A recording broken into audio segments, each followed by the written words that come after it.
Olá, tudo ok? Estamos aqui para mais um episódio do OKCast, o podcast da OK Fechado, e hoje eu tenho aqui duas arquitetas como convidadas, Marcele Granier e Didier Arancibia.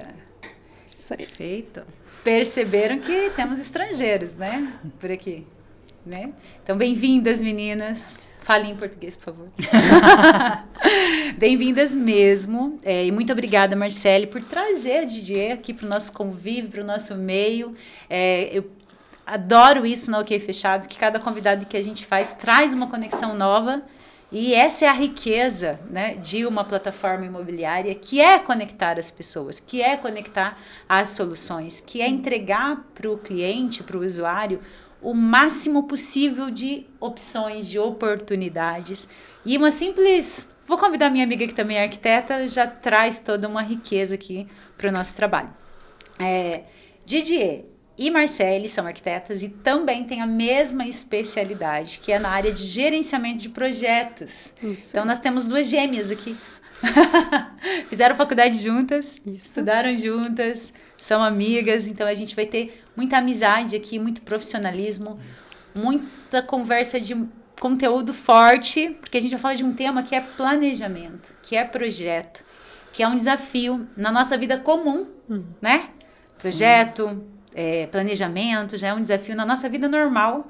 E imagine isso aplicado à construção, à obra, a imóveis. Certamente aí vocês passaram e passam por desafios assim o tempo inteiro, né? Questões muito complexas e muito impactantes para quem trabalha na área, para quem é dono de imóvel, para quem constrói, né? De um modo geral. Marcele, vou começar com você. Eu quero que você conceitue aqui para gente esse papel do gerente de projetos, né? O arquiteto, ele já tem essa como é que se diz, essa atribuição, né, de uma maneira legal, o engenheiro também, para gerenciar obras, mas na prática, essa formação e essa especialidade como gerente de projetos, como que ela funciona, o que ele faz, o que diferencia? Primeiramente, muito obrigada, Miriam, pelo convite, é um prazer estar aqui com você, com a minha amiga mesmo de coração, Didier. Somos gerentes de projetos, vamos falar sobre o tema então, né? Qual que é o papel do gerente de projetos? Primeiramente, seria o planejador da obra, né? Ele que vai conceber o projeto do início, né? Vai fazer o planejamento, ele vai trazer as ferramentas para execução, monitoramento e controle e até o encerramento do projeto. Por que isso é importante?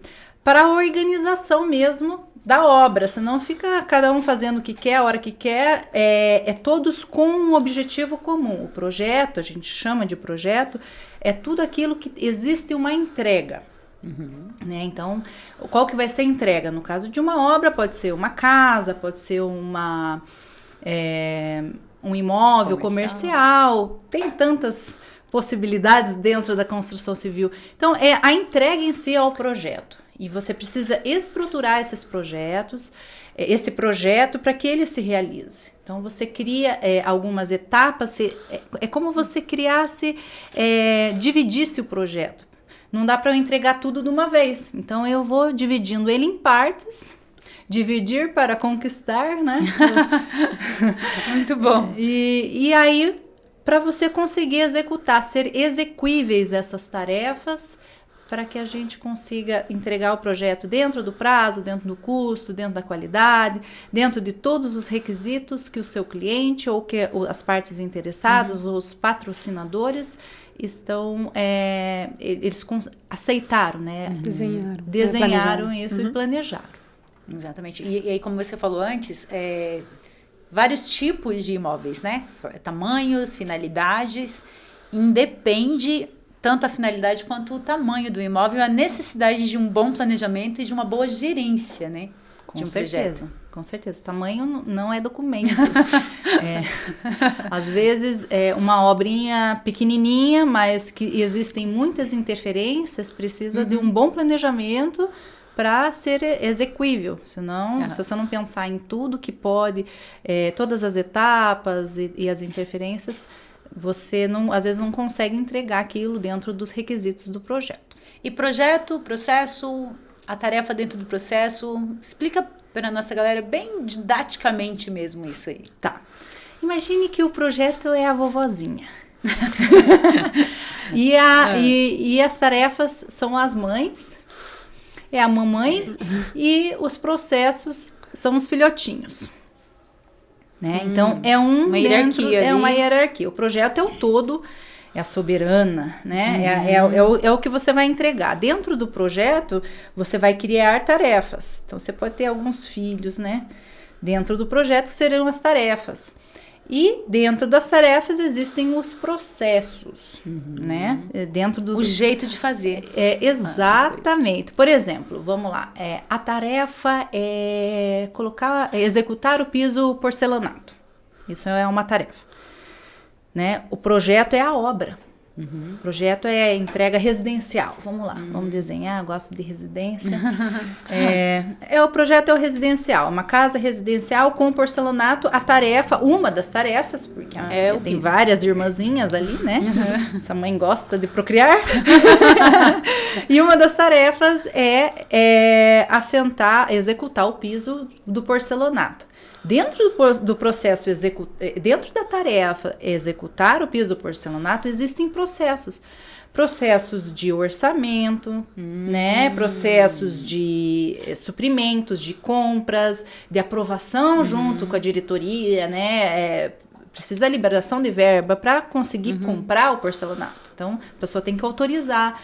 Então, existe dentro, chegou aqui, eu tenho orçamento, daí do orçamento vai para aprovação, vai para cotação, eles cotam isso daqui, daí ele manda lá pro diretor aprovar, o diretor aprovou, voltou para suprimentos, comprou, chegou na obra, o encarregado tem que receber, tem que ver se o que ele comprou é exatamente o que o cara de compras comprou também.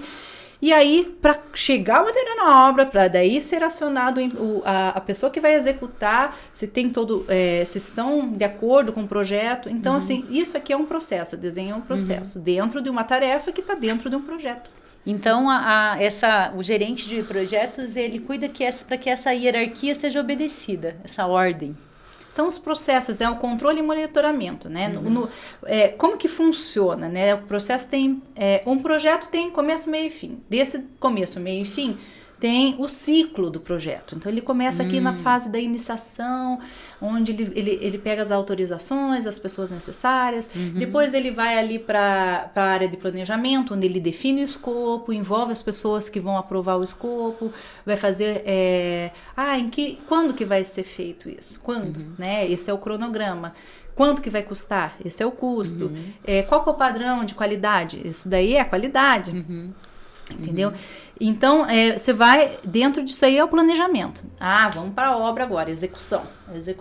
Mas executou, é só executar? Não, tem que medir para ver se estão usando muito cimento aqui, daí não tem no final da obra.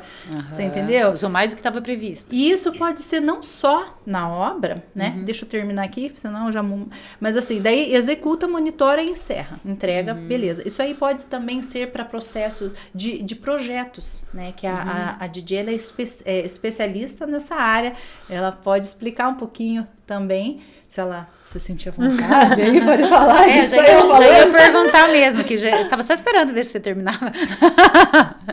Marcele é apaixonada mesmo por isso. E 18 anos de profissão, né, Marcele? Não tem como você não enxergar esse todo, você não ter essa argumentação, essa energia para falar disso, né?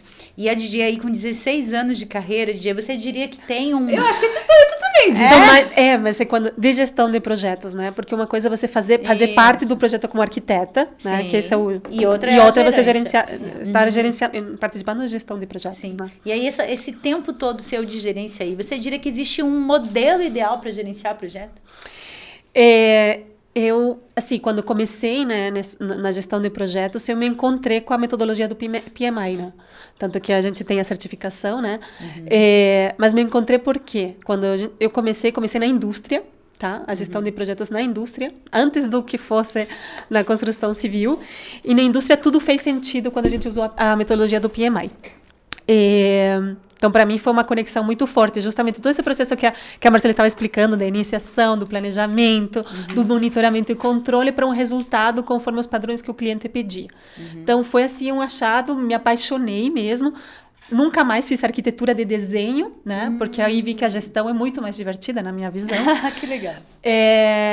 Mas eu entendo que quando você está trabalhando, você vai percebendo que tem várias metodologias que podem ser aplicadas. Então, não existe só o PMI. Você tem metodologia ágil também. Você tem Lean, hoje na construção, muito, né? que é muito bacana. Quando comecei na gestão, eu falava, como eu trabalhava na indústria, eu falava, puxa, como seria legal que na construção civil a gente tivesse essa conexão, essa padronização, alguma forma de trabalhar com requisitos claros, com uma entrega monitorada, controlando a qualidade. E a gente vê que no Lean, por exemplo, você tem isso, né, muito, muito forte e é aplicado hoje na construção civil para muitas empresas que estão nessa jornada de querer melhorar seus processos justamente para ser mais produtivo, ter menos custo e entregar com maior qualidade para o cliente. Então, tem várias metodologias, eu acho que não tem uma exata, mas você pode misturar várias para fazer o melhor dentro da empresa e do perfil da empresa também. E você resumiu aí a tônica da construção civil, né? Entregar dentro do prazo, com qualidade, atender a expectativa do cliente.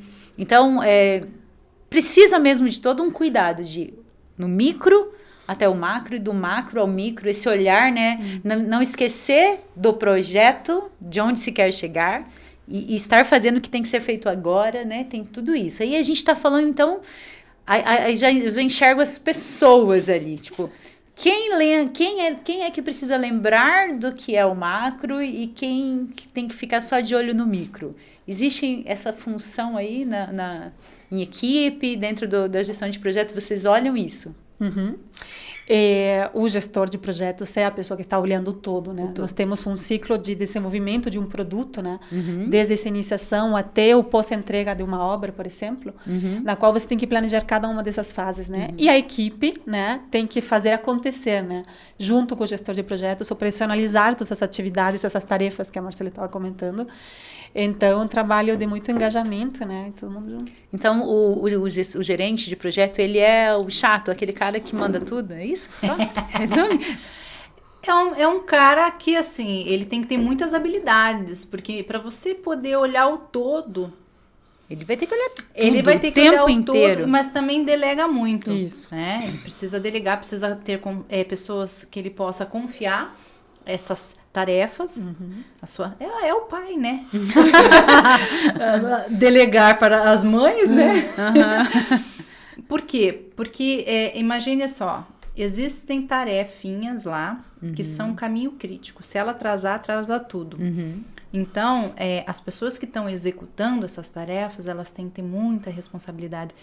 E porque é todo um sistema, né? Compromete o projeto. Então, é um ambiente em que você tem que confiar muito nas pessoas para conseguir delegar essas tarefas. Ele não vai fazer tudo. Então, ele não pode ser chato jamais.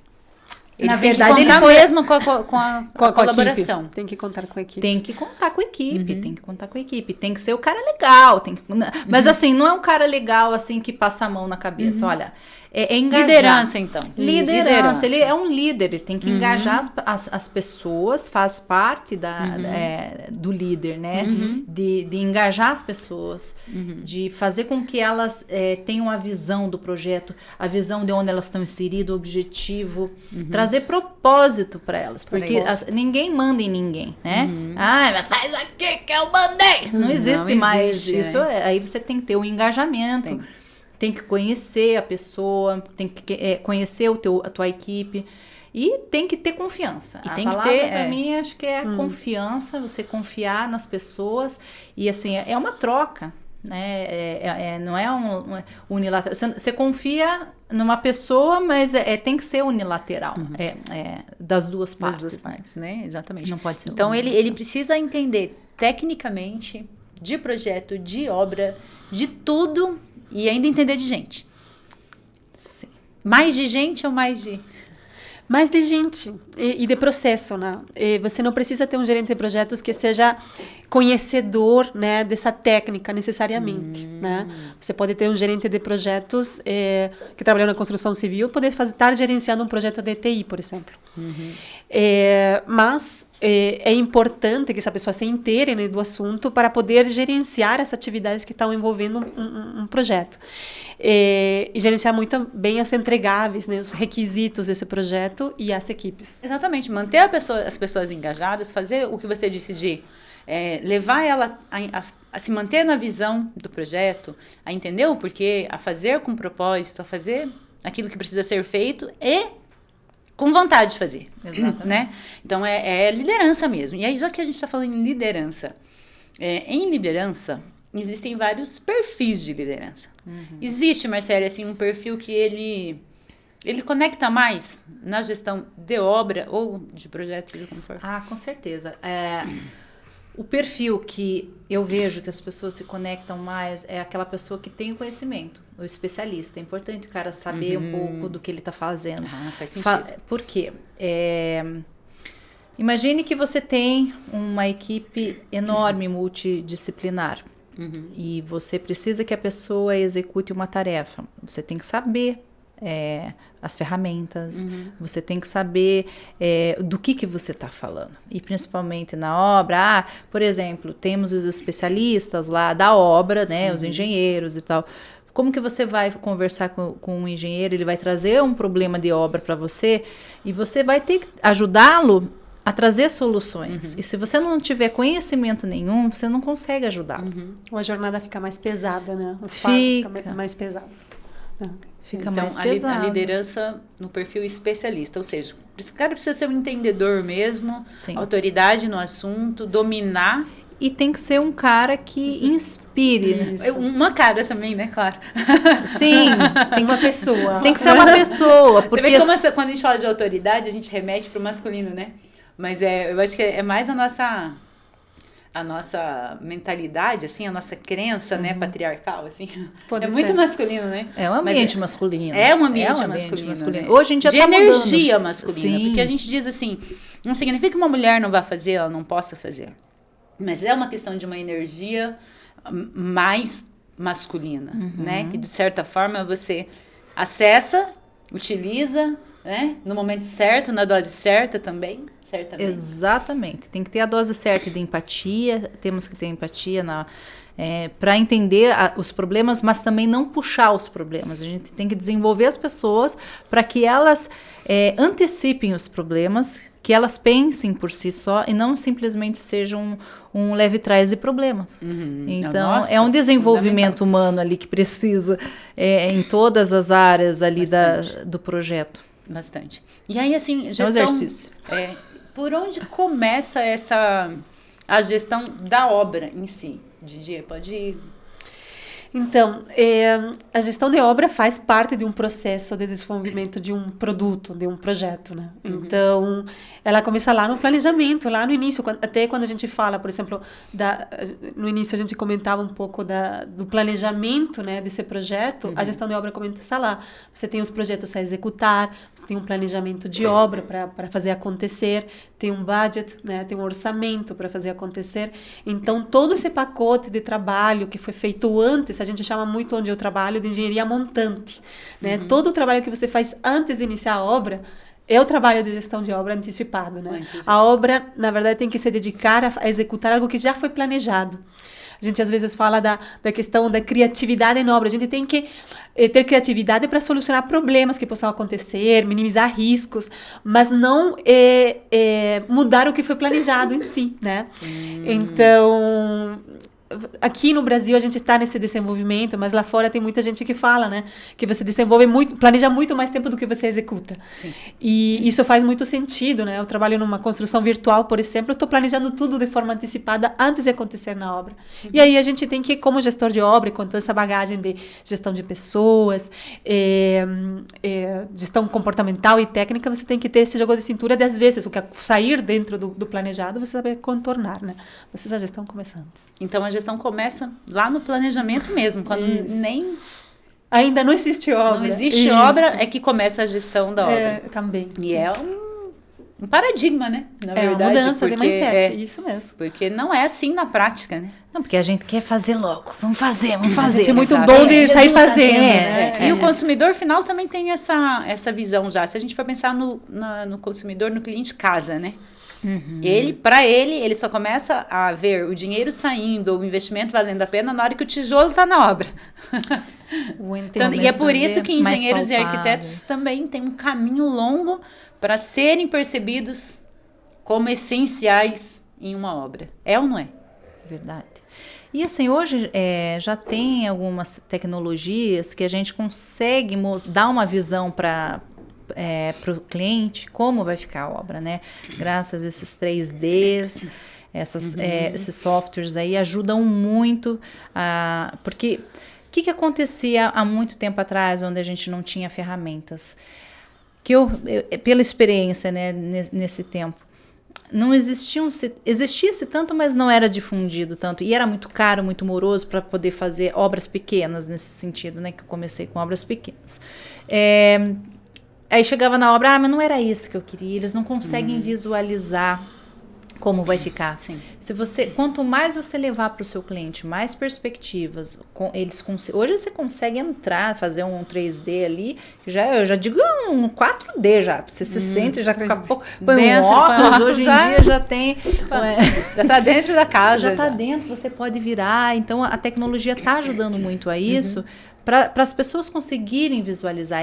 Acho que é essa dificuldade. Quem vê no 2D ali na plantinha, às vezes não consegue entender. E eu acho que isso também que há muita mudança, porque eles não conseguem entender como vão ficar. Mas não era bem isso que eu tinha planejado. Porque a planta em si, aquela planta antiga lá, cheia de linhas, né?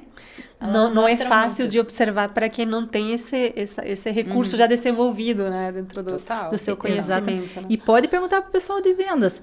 Põe um decorado lá, faz um decorado lindo, não vende? É o que vende, a pessoa quer ver o que vende, como que vai ficar. E olhando, um decorado, um negócio pronto, é muito mais fácil, né? E existe, assim, uma fase crítica, Didier, assim, que na obra, que ela precisa de ainda mais atenção, qual seria ela?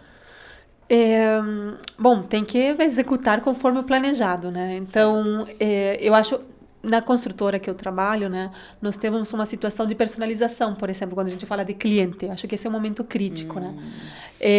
Você tem personalização das unidades. Então, imagina, tudo que você planejou dentro do projeto, tudo que você compatibilizou, tudo que você olhou, né, de forma antecipada, começar as vendas, né? O decorado lindo, maravilhoso, mas o cliente, dependendo do padrão do empreendimento, você tem alterações, né? Mudanças. E o cliente pede, né? E ele não entende muitas vezes, porque não tem essa percepção de que você tem que ter essa informação de forma antecipada para poder executar de acordo com a qualidade que foi combinado de fazer. Então, aí tem situações críticas, né? Onde quem gerencia, né, a parte comercial, quem gerencia os projetos personalizados e quem gerencia a obra tem que ter uma comunhão de interesses em conjunto muito forte para que a gente não... de nenhuma forma você perca no caminho o interesse que é entregar no prazo, com a qualidade, dentro do custo planejado. Custo, né? Acho que o desafio então aí tem custo. Muito desafio de tudo que você planejou, fazer a adequação no meio da execução de obra. Muitas vezes o seu cliente do residencial, por exemplo, vertical, vê que está na fundação, mas por que eu tenho que responder a personalização se estou na fundação?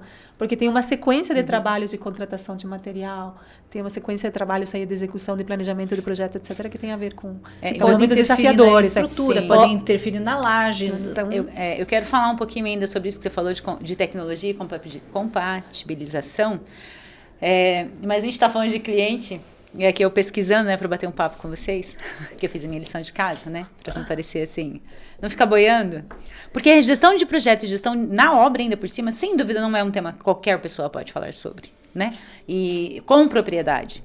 Mas aí eu vou falando da minha pesquisa, eu encontrei lá a síndrome de Jaque, falando do cliente, né? Já que você vai fazer isso, então faz isso. E realmente, né, essa finalização, essa personalização é o momento do pulso firme, né?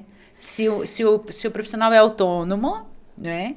e também, no caso, a construtora ou a empresa de um modo geral, de ter o pulso firme de, ok, vamos precisar sair do que estava planejado, mas como é que a gente vai fazer isso? Isso, mas... Porque você está trabalhando com o sonho de alguém, né? Seja numa casa, seja num apartamento, né? Tem muitos sonhos envolvidos, né? Então, o combinado não sai caro, né? Tem, né, tratativas contratuais, tem que ter uma comunicação muito clara com o cliente.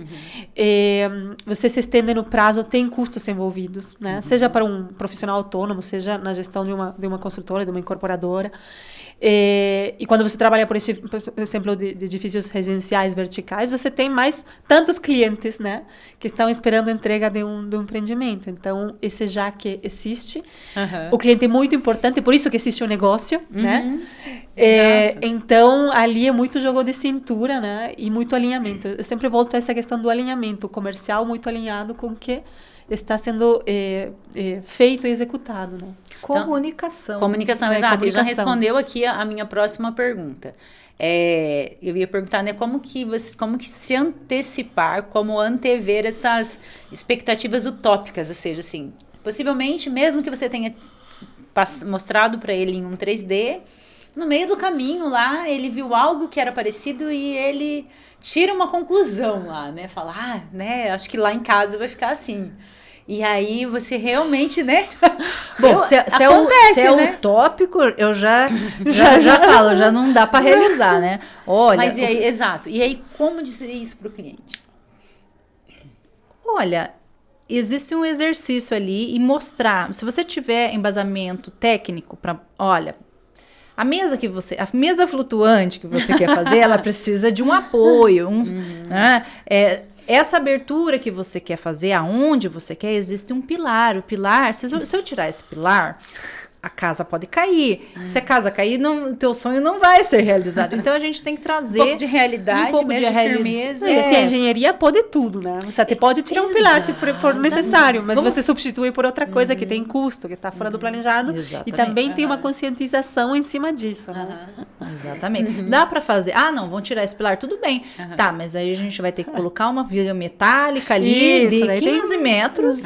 E essa viga, tudo bem, quer pagar? Então, ela vai encarecer. Ela custa, tipo, né, 30% a mais do teu budget. Você e a obra não vai ser entregue nessa data, vai ser entregue numa data mais pra frente. Tudo bem? Tudo bem. Se for utópico, pensa assim, não dá para fazer mesmo, né? Porque a gente pode, hoje a engenharia, o papel aceita tudo, né? Mas a engenharia hoje tem ferramentas que dá pra gente conseguir ainda, mas se for realmente não dá. Eu creio que a utopia, ou seja, quando a gente chama de utopia, aquele elemento que é muito surreal, né? A gente diria assim, um elemento ou algo dentro dessa obra que seja bem, bem surreal mesmo, que seja... Tipo, tá viajando. É possível, mas no planejamento, né? Sim. Aí vamos lá, vamos usar a criatividade, vamos pesquisar elementos, vamos pesquisar tecnologia, vamos pesquisar solução, ferramenta. Exatamente. Aí é possível colocar. É isso aí. Depois de planejado, depois de já... andando ali, não tem mais como. Que nem Dubai, né? Construíram uma cidade no meio do deserto. Construíram. Mas você é um sheik, né? Você tem o poder aquisitivo de um sheik pra fazer tudo isso. Bem colocado. Mas Dubai tem, né? Dubai tem, mas você é um sheik. Então, é tentar trazer, com muita educação, tem que ter muito... e aí que entra a parte de você se comunicar bem, de você alinhar as expectativas. Então, é um acordo. Claro que a gente tem os desafios. É desafio de tudo, né? São pessoas. Você tem que aprender a lidar com as pessoas. E olha, já que a gente está falando tanto que é muito comunicação, eu creio que então arquitetos e engenheiros têm um desafio por aí, né? Porque o engenheiro, principalmente, não é o ser mais comunicativo desse mundo, é? Pode ser. Pode ser. Mas na sua essência, engenheiros, assim... E até o arquiteto, eu acho que ele transporta... Eu digo início de carreira, tá, gente? Sim. E eu digo assim, pra gente falar de um modo geral, para qualquer pessoa que desejar ser arquiteto ou engenheiro, né? De um modo geral, a gente já não é muito assim, a nossa especialidade não é se comunicar muito bem, né? A gente é porque a gente fala, então a gente pensa que isso é comunicar, né? Mas aí, num caso como esse, em casos assim, né? Eu acho que a comunicação realmente é tudo. Então, é entender, é ser especialista, é ser líder, é uma série de fatores. Com certeza. E eu acho assim, a gente não tem essas matérias na faculdade, de gestão, né? que eu acho muito importante. A gente não aprende a vender um projeto, a gente não aprende a se comunicar, a se comportar direito. A se comportar em diversas situações, com se diversos tipos de né? pessoas, né? Então, isso é uma coisa que você ganha na prática. Na prática, muita prática. E na raça, apanhando às vezes, bastante. Mas eu acredito que a gente consiga aprender essas habilidades. São habilidades que a gente aprende e desenvolve. Exatamente. Tudo a gente desenvolve, é só a gente ter interesse também. Se é conhecimento, você alcança, se a habilidade você desenvolve, pronto, acabou, né? Vamos voltar aqui ao que a gente estava falando sobre isso, da tecnologia. Qual que é essa relação entre o gerenciamento de obra e a tecnologia? Com certeza, né? Eu sei que existe aí um avanço da tecnologia na construção civil. Quando você fala em compatibilização, né? A gente tem mesmo muitas ferramentas. E essas ferramentas, esse software, ele substitui as pessoas, assim? Ou não? Como que é essa relação software e humano na construção civil? Eu acho que é uma associação fantástica, né? Quando a gente vê uma obra e você vê pessoas fazendo trabalhos que a gente chama de braçais, onde tem um enorme esforço físico, muitas vezes, né? E você vai vendo que a tecnologia pode auxiliar a minimizar ou reduzir o risco, né, físico, o cuidado com o ser humano que está ali. A tecnologia vem justamente para auxiliar nessa tecnificação, em como você faz alguma coisa com menos desgaste humano, né? E quando você pensa em tecnologia, você vai somando outros entes a essa tecnologia, né? A gente que está desenvolvendo intelectualmente outras atividades e não somente físicas. Então, eu acredito que não substitui, né? Ela colabora com o ser humano, colabora muito. Quando você está na obra, você muitas vezes vê, né? Puxa, essa pessoa está carregando, sei lá, tijolo de um lugar para outro. Não terá um jeito mais fácil de fazer? Ou quando, né, você está executando uma fundação, uma contenção. Não sei se vocês já repararam, mas muitas vezes, depois de você fazer toda a contenção de um terreno, né? Que você escavou, né? Tem as paredes de fundação, a pessoa tem que ir cortando, né? Concreto, ferragem, etc. Tem máquinas que fazem isso hoje. Porque é um desgaste enorme. E é tempo também produtivo. Tem um investimento de custo, né? Tem. Mas eu acho que quanto mais empresas vão utilizando, esses custos vão se diluindo e você tem gente dedicada a fazer outras coisas, né? Inclusive as máquinas. Exatamente. Então, tem uma associação bacana ali. Que ótimo, trabalho. Né? Que bom, porque é um trabalho, como você disse, que o que se enxerga dele é muito mais o braçal, né? O que fica evidente. E que bom mesmo, então, que a gente tem aí tecnologia chegando para isso. E a gente ficaria muito mais tempo aqui falando com essas mulheres incríveis, uma chilena e uma quase francesa. Quase francesa, casada com francês. Brincadeira. Marcele Granier, obrigada pela sua presença. Obrigada por estar no nosso programa de educação aqui, Acelera, por aceitar esse desafio. E obrigada por trazer a Didier, por nos apresentar. Vai entrar também para o Acelera, com certeza? Pode ser. Que ótimo! Eu adoro trazer gente aqui, porque aqui diante das câmeras ninguém me diz não.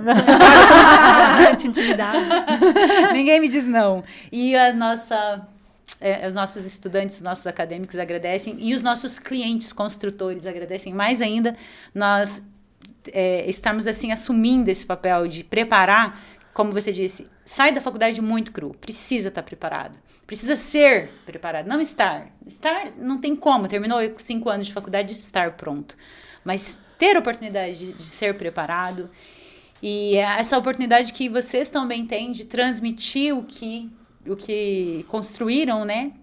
Com a experiência de vocês. Eu gosto muito dessa troca aqui no OK Fechado, a gente gosta disso, isso de conectar as pessoas, de conectar a solução. Eu falei isso no começo e a gente sempre vai dizer que nós estamos aqui para facilitar a vida das pessoas. Nós somos um facilitador.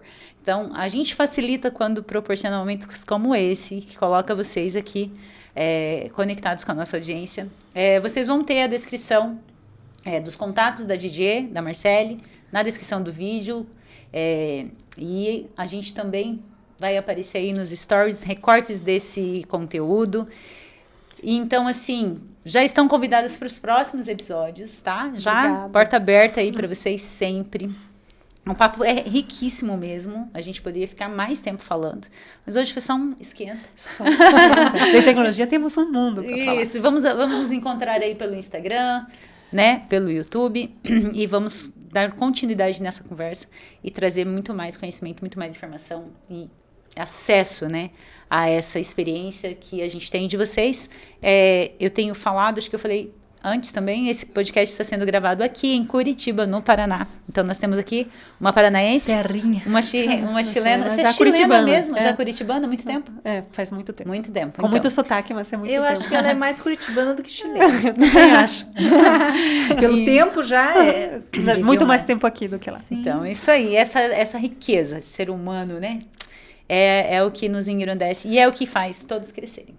Muito obrigada, meninas. Obrigada mesmo. Muito obrigada. Obrigada a você, Miriam, pela essa oportunidade de estarmos Obrigada. aqui. E é isso aí, pessoal. Foi mais um episódio do OKCast. Obrigada pela atenção de vocês e até a próxima.